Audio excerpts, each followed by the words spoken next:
This is a closer look with the Monitor. I'm Craig Blumenshine from Prairie Public.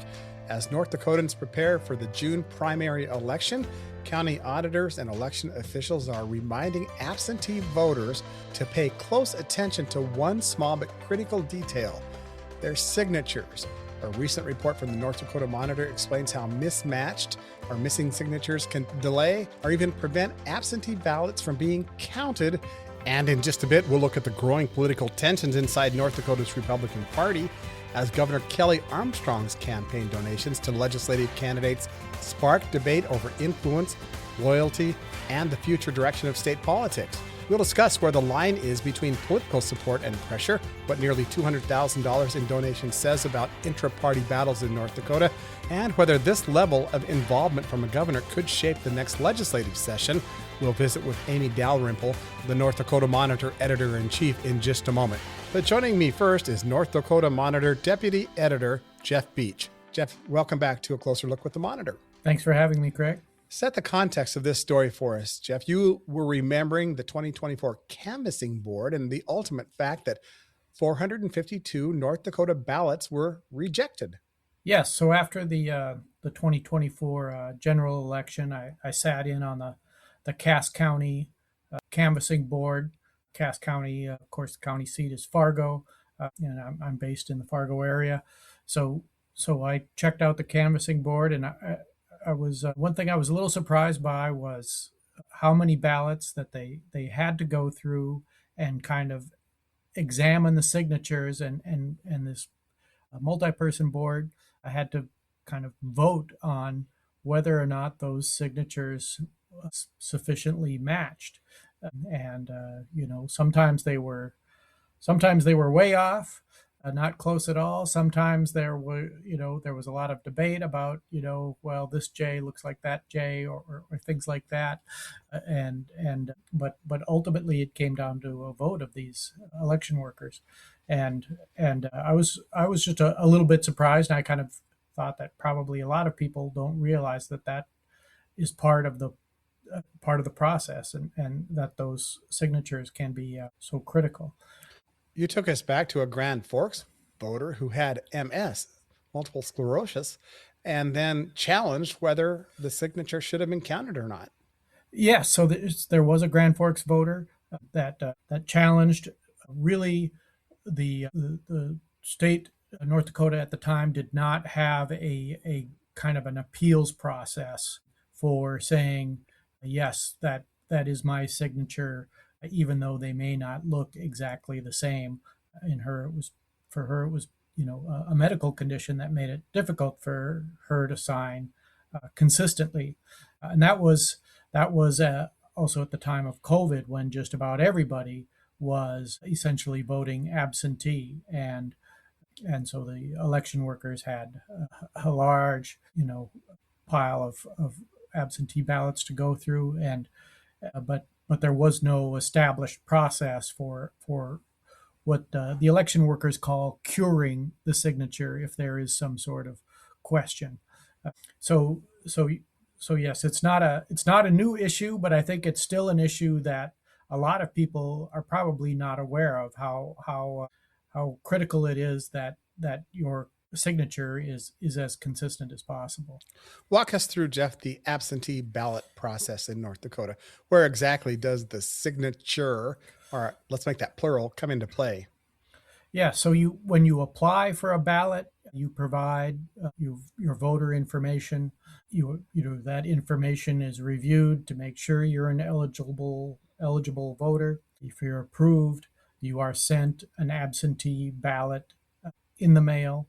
And once you fill out that ballot, you also sign the envelope that ballot is returned in. The ballot itself goes into a sleeve, kind of a protective sleeve, so that when that envelope is opened, people are not seeing who you voted for. So that's kind of a part of another important part of the process. But that signature on the outside of your envelope should match reasonably close to that signature that you put on your absentee ballot application. And if not, if there's some question about it, election workers will contact you with a phone call or an email or both to encourage you to come in and kind of verify that yes, that is my signature, prove who you are. Yes, that is my signature, and kind of cure your ballot that way to make sure it gets counted. If you're a couple, don't you dare email or mail your ballot back in your spouse's envelope because that's not going to work. Yeah, yeah. So they have recognized this as a common problem. When those are identified, I think that they are pointed out to the voters also, so that they can have a chance to rectify that. The the canvas, if it does go to the canvassing board can say, okay, it's obvious they just switched envelopes and we can accept those ballots, but that's really up to the canvassing board, which is and the canvassing board and the election workers that open those absentee ballots, they always make sure both parties are represented equally when they are going through those ballots, and so there's a it's a very it's set out to be a very fair, even-handed process without and the people that do it take it very seriously. I kind of liken it to being a member of a jury, and people, nobody likes to do jury duty, but that's a very established American process, and we have faith in our jury of peers to do the right thing, and I think we have put that same faith in canvassing boards. So tell us who these people are that are making this initial evaluation. County auditors, is it that's their job? Are there other election workers that are also charged with verifying signatures? Yeah, so the auditor's office will kind of, as absentee ballots come in, they will kind of check them off, that to say yes, we got a ballot from this person that we sent it out to, but they really don't start going through the ballots in Cass County. It's They don't start until election day. Counties can start going through the ballots the Friday before election day on Tuesday. So depending on how many workers they have available, how many ballots they have to go through, that sort of thing, I guess it's up to the auditor's discretion as to when they start doing that. But when they start going through those ballots, that's done in pairs with a member of each party, an election worker that's just hired for election duty, and going through those ballots and flagging anything that they think needs further review, and or contacting the voter to cure those votes, or things that they think need to and if they're not cured, then they might go to the canvassing board, which meets 13 days after election day. Enjoying my conversation with Jeff Beach. He's the deputy editor of the North Dakota Monitor. This is a closer look with the Monitor. We're talking about how absentee voters are making mistakes in some instances that become critical as to whether their signatures match and ultimately whether their vote is counted. Jeff, North Dakota doesn't require voter registration in the traditional sense. Does that make signature verification at all more complicated compared to other states? It impacted anything at all? I don't know that it does. I mean, the signature, when you file that absentee ballot application, you have a signature on file. So I don't think a lack of registration makes a huge difference when those signatures are on file with the auditor's offices. I think and there is a lot of it is kind of still a judgment call when looking at signatures too. So it may vary slightly from county to county. Do we know whether the use of absentee voting, the use of absentee ballots is increasing here in North Dakota? Is it getting more popular to vote absentee? I'm not sure what the numbers are this year. I think they're on par for the 2024 election cycle, at least in Cass County. Of course, it peaked with COVID, but yes, it is. It still remains a very popular form of voting, especially in rural areas where people, might have to commute a ways to get to a polling place. Of course, North Dakota has an older population. When voting by mail as a absentee is also popular for those folks. Are we getting close to deadlines, Jeff, to request an absentee ballot for this election coming in June?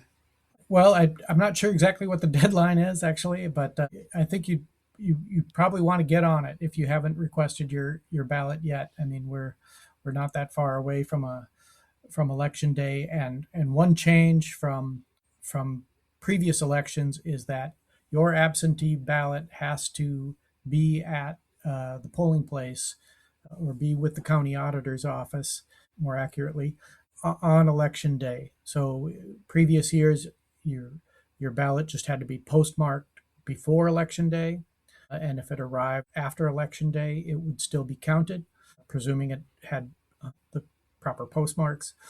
But this year, they are telling voters, or the North Dakota legislature changed the rule so that you have to have your ballot in on election day. And the Secretary of State does have a ballot tracker service, online service, so you can kind of follow where your ballot is.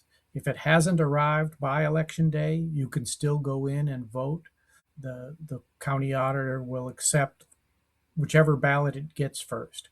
Do we know whether there are more drop boxes at county auditors' offices available for folks to utilize so they don't have to worry about the mail? I have not checked on what the status of drop boxes are this year compared to previous years. If you do want to drop, one other change is you can drop off your absentee ballot to a drop box or the county auditor's office on election day.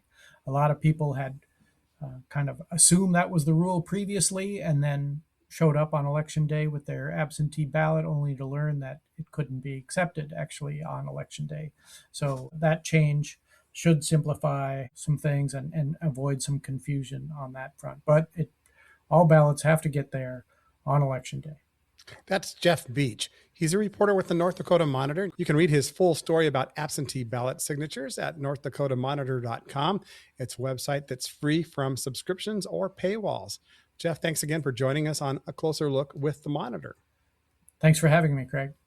A Closer Look with the Monitor continues. I'm Craig Blumenshine from Prairie Public, and Amy Dalrymple is the editor-in-chief of the North Dakota Monitor and one of the state's most experienced political journalists. We're going to keep on the election theme here. She's based in Bismarck. She previously served as editor of the Bismarck Tribune and has covered North Dakota politics, energy, and government for more than 2 decades. Amy, welcome back to A Closer Look with the Monitor. Hi, Craig. Happy to be here. Glad that you are with us. 2 stories that have surfaced on the North Dakota Monitor talk about Governor Kelly Armstrong and how he's supporting candidates. He's supporting candidates who align with his priorities, it seems, while some Republican lawmakers argue that donations amount to improper influence. Where's the line between legitimate political involvement and a governor exerting too much pressure within his own party? What have you found? Yeah, well, I think there's differences of opinion on that.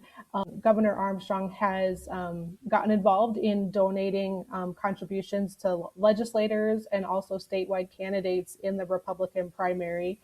He's also been very out front with some ads where he's been meeting with some of the, he's shown with some of the legislative candidates that he favors.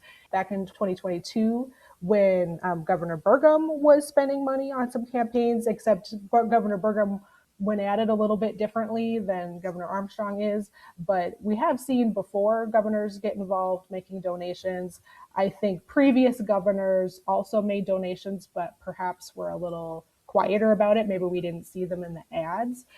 So it might be a little bit more visible that people are noticing. And it is getting criticism from some folks, particularly Republican lawmakers and Republican candidates who have the endorsement of their district, and they feel it's not proper for the governor to be campaigning for candidates who are not endorsed by their district.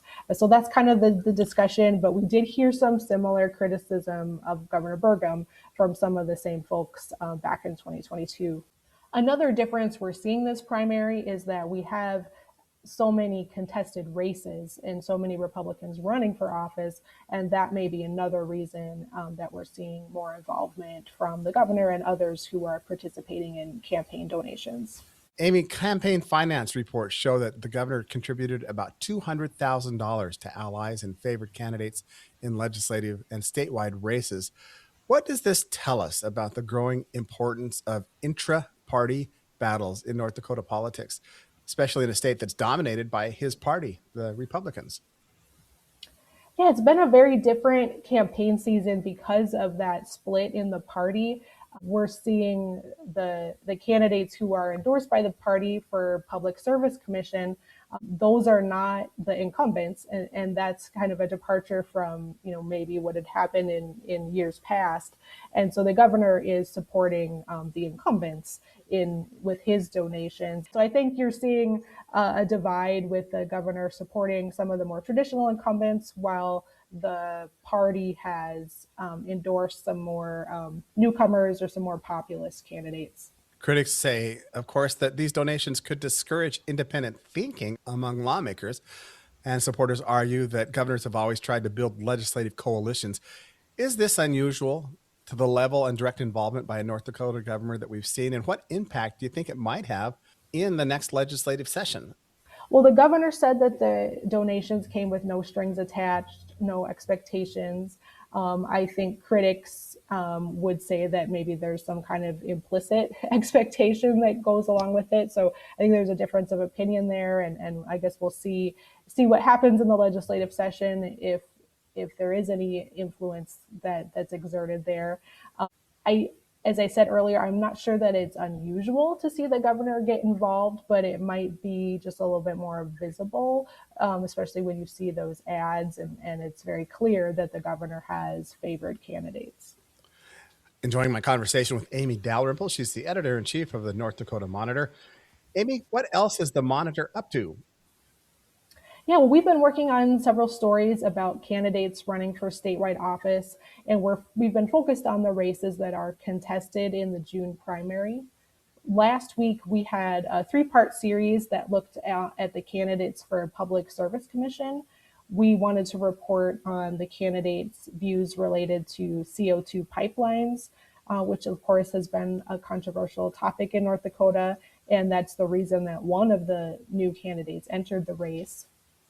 We also highlighted the PSC, their views on data centers, which are a hot topic in North Dakota, and also what they would do to keep electricity affordable. One recent story that we covered related to the U.S. House candidates talked about their views on mail-in voting and elections. We've also reported on their views on the war in Iran, and our next story will be on their views on immigration enforcement. And Mary Stoyer is also working on a story about the candidates for Superintendent of Public Instruction. Yeah, that story will be out this week. It's about what the 3 candidates view on what the state could do better to improve teacher recruitment and retention. You can find all of the coverage at northdakotamonitor.com. Their election coverage will be highlighted in the upper right corner of their website. And of course, you can sign up for their free newsletter. All of their reporting is free from subscriptions, free from paywalls. Amy Dalrymple. She's the editor-in-chief of the North Dakota Monitor. Amy, thanks for joining us on A Closer Look with the Monitor. Thanks for having me, Craig.